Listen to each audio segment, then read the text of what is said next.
能赚1个亿的面包店。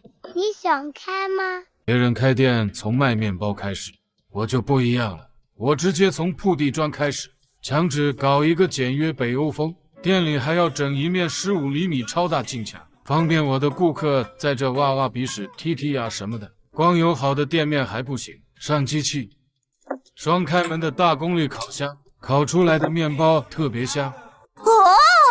市场淘来的备餐台，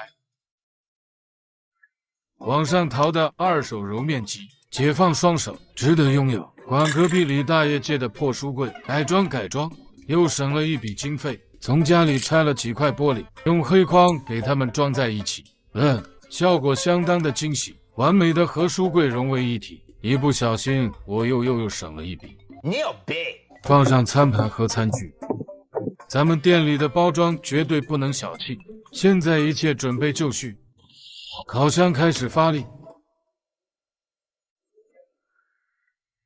白巧蛋糕只要25块，野生酵母12块能买一组，内卷贝果9块钱不好吃你还给我。